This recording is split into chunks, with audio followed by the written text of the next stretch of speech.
Welcome back, beautiful people, to my channel. My name is Blessing of Sue with Octavia, and in this video we're going to be learning how to make this gorgeous 6 pieces skirt.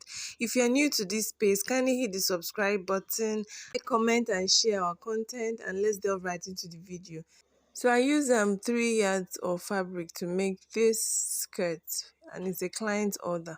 So I folded into 4, leaving 1.5 inches by the side for our zipper allowance. Then I marked my waist point, which is the start point of this. Then I marked my waist to hip, my waist to my upper knee, then the length of the dress. Now if you look at this fabric, it has a lace selvage at the edge, so you have to make sure that you incorporate that into your skirt so that it doesn't disrupt the pattern. Then I mark my waist. Now what I use for my waist is my nipple to nipple measurement from the upper bodice, which is 4 inches. So I mark 4 inches at the waist point, 4 inches at the hip point, and 4 inches at the upper knee point, and connect the whole lines as soon. Then for the base of the skirt, I use 9 inches. I marked 9 inches, which I connected with a straight line to meet my upper knee. Also note that the beauty of a 6 pieces skirt or a mermaid skirt is in the flowiness, so it's advisable to add extra inches at the hem of the dress to make it pour and look really ravishing. Okay, so after connecting the lines like so, I cut the center front. I cut the 2 pieces together, which indicates our center front and our center back.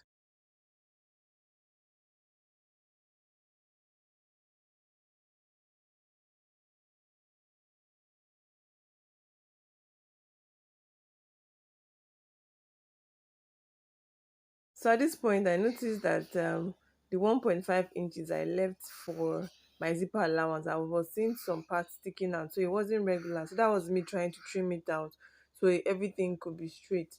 Now, where the arrow is indicating, you can see that I have more fabric on that side. So what I did was now to flip over. Now this method will not work for all fabric depending on the pattern of the fabric. So if you look at your fabric and it has like patterns at the edge or different designs from the main body, this would not work. So you just continue with the way your fabric placement was initially. So I flipped on the other side, and I tried to trace out the same, like replicate the same shape of the center front I had gotten, so that everything is even while sewing. So that's what I'm doing now. I'm replicating the shape I got on my center front. That's the first piece that we cut, because what we're trying to get now is the hip part of the skirt. So after doing that, I extend my line. That is my hip line, and that is my upper knee line. I extend it, and that this is my waistline. So I can take off this other one now. That's the center front, which I had cut before. I can take it off and now do my markings. Now, if you're working with a waist measurement of 32, and from our calculation we already have 4 inch that we cut out from the center front, so the waist measurement is 32. If I divide 32 by 4 inches, it gives me 8, and we already have 4 inches already out cut off, which leaves us the balance of 4. So that is that 4 I'm going to mark now on the waist part.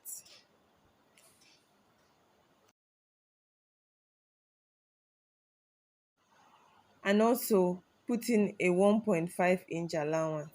Now going to the hip is 42, divided by 4 will give me 10.5, and as explained, I already have 4 inches cut off from the center front.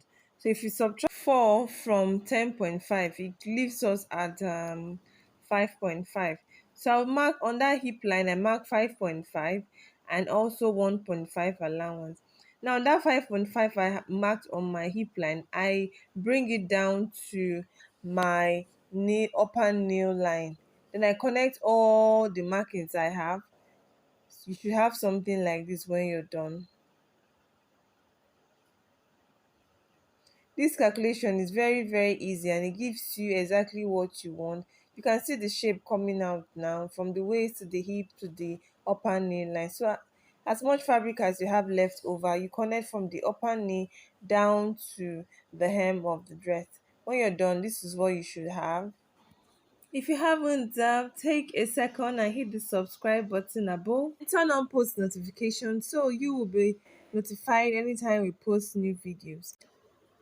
After cutting, if your six pieces doesn't look someone like this, then you're probably not doing your calculations right. This is the four hip parts. After sewing, you should get a perfect flowing six pieces skirt or gown. Kindly give this video a thumbs up if you found it useful and interesting, and I do hope you try this tutorial out. I'll see you in the next video. Bye bye.